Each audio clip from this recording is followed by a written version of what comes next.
the future isn't magic, it's artificial intelligence. Actually, this metaphor finds relevance in the present scenario. While we have revolutionized the world by taking from the state of antiquities and fiction to a state of prominence. Hello, hi, and namaste from India. This is Akash Khurana this side, and I would be putting a light on the topic of artificial intelligence. Is the legislation on the move? I'm from law background, so I would be putting on light over the legal regime with respect to artificial intelligence. And in a short capsule, I would like to just give a gist over the topic as it's an emerging topic. So basically, if I talk about back in 19th century, we had a question because see, artificial intelligence has taken over the world by emergence. Now it has gained strong foothold, be it in the hospitality sector, be it in the telecommunication sector, and be it anywhere. So back in 19th century, we had a great scholar, Alan Perlis, who said that if we take 1 minute and we spend one whole year in artificial, we would be able to discover that where is the existence of physical God. Actually, the concept of artificial intelligence has made us think about the unthinkables. The equation, the symbol, if I talk about the mathematical science, have taken everything to a storm. Now it has basically developed into human abilities as well and performing human operations as well. So now the question arises that every coin has two sides. Now, is it the case with artificial intelligence as well? Yes, to the extent every coin has two sides, and so is the case with artificial intelligence as well. We have developed the concept so far and so forth, the technology has risen. But what about the legal regime with respect to the intellectual framework? Or if I talk about the attaching of criminal liability to artificial intelligence? With this respect, I would like to be focusing upon the human rights perspective. Why? Because if I talk about human rights perspective, we attach criminal liability to a human with respect to the actus reus, with respect to the intention and the mens reus. Now, the artificial intelligence has grown so forth in so forth reasons that it is an autonomous body developed by the humans and performing all the basic human operations. It has taken the world by. So can we attach criminal liability? We have developed the concept of corporate criminal liability, which basically poses the artificial entity to be under criminal conspiracies with respect to development of the lifting up of corporate veil. The concept of lifting up of corporate veil clearly says that we will lift the veil up so that we could actually recognize as to who has actually committed the fraud in the company. Over the time, we have also developed the concept of vicarious liability, which is basically principal agent relationship, master servant relationship, whereby we actually create liability upon the master and the principal. To the extent the technology has risen so far and so forth, we have not given equal legal regime to artificial intelligence. It would be better if I talk about one of the examples. Back in 1981, a boy was basically repairing the robot. And while repairing the robot, he forgot to shut the robot down. And what the robot did, actually considering it to be a threat, with an hydraulic arm, he hit the man and the man got died. Now tell me, who is responsible for this cold-blooded murder? We will be making responsible for this death of the man? No one. We have developed the concept of corporate liability. We have developed the concept of vicarious liability. But what about the artificial intelligence? Neither of the countries, 95% of the countries have not been able to develop a single policy framework with respect to artificial intelligence. Now the concept actually again governs the same, that if we attach a criminal liability, then it needs to be a legal entity as well. Now the legal entity is basically where we talk about, do we attach a separate entity? Do we take artificial intelligence to be a separate entity because it performs autonomous discretion's manner? It operates with human intellect. It acts in their own selves. Now the concept basically needs to be arisen with respect to 2016 policy framework, which was actually given by a great scholar in the name of Gabriel. Right. So he basically, what he did is to attach a criminal liability and to give legal entity status. He actually postulated three models. First was perpetration via another model, which clearly says out that the artificial intelligence body is an autonomous body. It's an innocent agent. The person who is operating it would be held liable. This was great. The another came into picture was natural probable cause model. Now let us understand this with an example. That so forth taken hypothetical situation whereby a man basically who is driving a plane, right, who is a pilot in the plane, and actually where he's controlling it through an artificial intelligence. Now so forth reasons, if he anticipates there is a storm in the near vicinity, then what he would do is abort the mission. Now the artificial intelligence would itself feel that this is a threat to the mission, and he would eject any kind of visiting seat as well. He would eject any kind of mission as well. With this, it would actually anticipate, and it would give rise to a criminal act, which in turn would make dangerous flying pilot.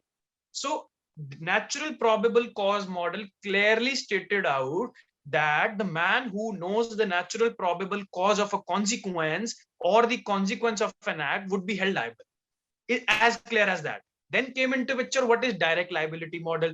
Direct liability model clearly postulated that the man who is operating that artificial intelligence would be held liable in that case. To that extent, no country has either been able to postulate as to what all needs to be done and how a legal status needs to be given. With respect to international perspective, I would like to counter upon Saudi Arabia, whereby in 2017 Riyadh recognized Sophia, a robot, as a woman and giving it a separate legal entity and a national citizenship of Saudi Arabia, whereby any of the act which is done by Sophia would be making her liable. Now this is good. This is actually very good, making a artificial intelligence giving a separate legal entity. But to the extent they have even violated their own citizenship rules, because one of the rules of citizenship in Saudi Arabia clearly states that the man or a woman should be born out of the parents who have been raised up in Saudi Arabia. Then what about Sophia? She has not been raised about anybody. So the concept of this making the artificial body being criminally liable is a great throb in the in today's scenario all over the world. Moreover, in Japan, it basically chat box named Shibuya Mirai. They also gave that separate legal entity, but then also they violated their own. Yes, to the extent I agree. They have given actually a way to all of the countries to give separate legal entity concept to the artificial intelligence robots and somewhat like other things as well. Because artificial intelligence has taken over the world by storm. Be it in the hospital industry, be it the telecom industry, be it any industry. They are have taken the world by storm by performing all the human operations with themselves. They are acting as an autonomous body. Now, with respect to that, India also in Niti Aayog, which was earlier the planning commission. So in 2020, they postulated 3 frameworks with respect to national. How would they be governing artificial intelligence? What are the responsibilities they would be giving? So this was basically to attaching criminal liability to the artificial concept, and to the extent how we would be dealing with to give the criminal responsibility to the artificial body. Whether we should give separate entity concept to the artificial body or not would be a part of discussion in the near future in each and every country, because the concept has risen above and above and above. To the extent the other concept comes into picture as to what is the intellectual framework with respect to this. Now, intellectual framework basically caters upon the need that if there is a scientific idea, if there is a new idea, if you have an invention in your mind, you must be given a copyright over it so that nobody infringes in the near future. Now, the question rises with respect to this artificial intelligence. It's the concept which is created by a human, which is created by the human, performs autonomously. We have not attached any criminal liability. Then how should we give a copyright over it? Who has this idea which has governed this law? So there is actually a very dearth of laws in this artificial intelligence laws. One of the case I would be referring Mackay selfie case. It was one of the case where a monkey, you won't even believe that monkey took a selfie from a phone, and the government said who has the copyright over this photograph, the editor of the photograph or the monkey. So the government of US clearly mentioned that we would not be making monkey as liable under this and giving the copyright. We would make the editor give the copyright. Why? Because we need to establish the closest relationship. So the human in this case would be made. So giving it an overview, because the concept is so much vast and it cannot be over in a day or a single minute. Giving it a vast, wholesome into a nutshell capsule, I would just like to give a conclusion with respect to that lamp does not fire till the time oil is poured into it. There is a dearth of laws with respect to this artificial concept. We need to have an effective legal regime to protect anonymously and develop create in the world the laws, the legal conundrum with respect to this, to give ownership rights to AI as well. And moreover, if we do have a policy framework with respect to this in the near future, we would be able to create a legal entire regime for artificial intelligence. Yes, to the extent I agree, that creating policy framework at this stage would be highly risky because the technology is developing as fast as it can. So yeah, that was all from my side. And in any questions from your side, I would highly be accolated to answer it. Any questions? Thank you for your wonderful. Hello, Akash. Yeah. Yeah, you are explaining in artificial intelligence, monkey took the photograph. Are you blaming or how your legislation or your explanation towards whether you are blaming that monkey or the laws, or how you are correlating between your artificial intelligence with the monkey took the photograph? Can you No, that is explain? what I, yeah, sure. Thanks for your question. Basically, what I started it with the laws with respect to the criminal liability over an artificial body, right? Over in time, I converted over the copyright laws in India, especially.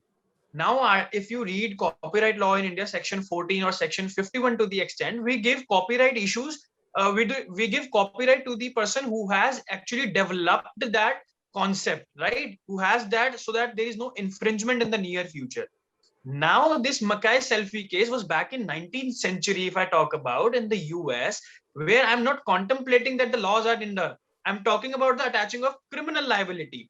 Then to the extent who needs to be given the copyright over that if it is being converted into an artificial body, right? They perform these autonomous actions. Yeah. If I suffice your question. Yeah, thank you, Akash.